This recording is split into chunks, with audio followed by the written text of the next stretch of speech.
Heippati rallaa, se olisi Tupeke täällä ihan iteä. Milläs keke lähti soittele? Mieluisella hommalla. Mulla oli postilaatikossa kirje.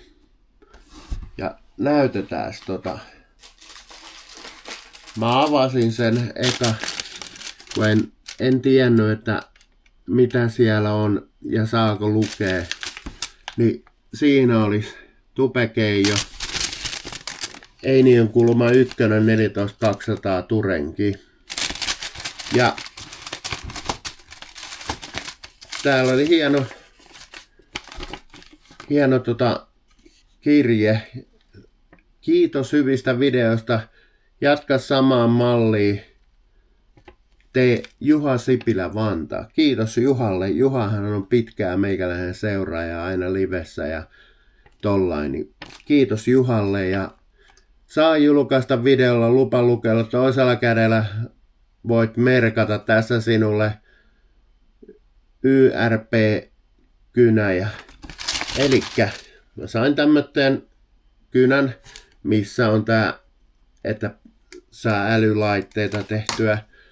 Ja sitten tämmönen, millä saa vaikka renkaaseen merkattua, että tää pysyy niinku kunnon. Tässä tulee vähän onko tää niinku sanotaanko raspatussi, kun mulla on aina tallilla kaikki kynät hukassa, niin tarkkasilmäinen katselija, niin kiitoksia näistä, kun aina on kynät hukassa ja tänne mä saan mun reppuuni, niin on sitten tallessa ja tollain. Kiitoksia Juha Sipilä ja mulle saa lähettää, jos on jotain ja mailista ranereija.karakeet@gmail.com.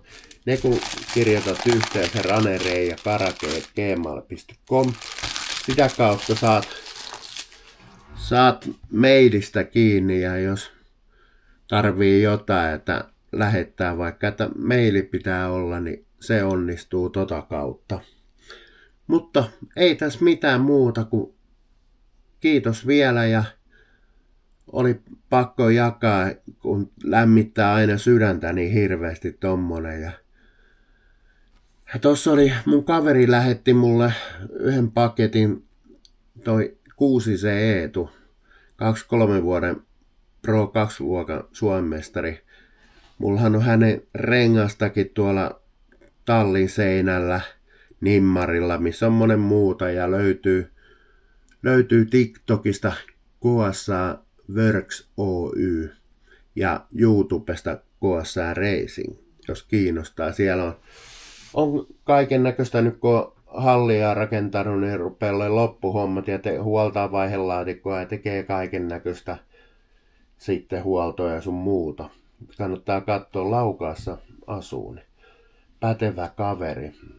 Just myi auto jonkun aikaa sitten, olisiko viikko pari sitten, niin myi ja sehän oli se farkkupemari, millä aikoina Keskikorpi ajoi ja sitten se oli Ollilla mun mielestä siinä välillä ja tuliko se sitten Ollilta Eetulle sillä. Ja meikäläinen on kova rifting-fani, juu. Mutta ei mitään, kiitoksia, että kattelit tämän videon ja muistakaa pitää itsestänne ja toisistanne erittäin hyvää huolta ja hashtag ei kiusita. Ei kiusata ketään, oli kuka millainen vaan ja erilaisuus on kunniaa, niin se tekee meistä vaan rikkaampia. Jep, ei mitään muuta kuin moikka moi!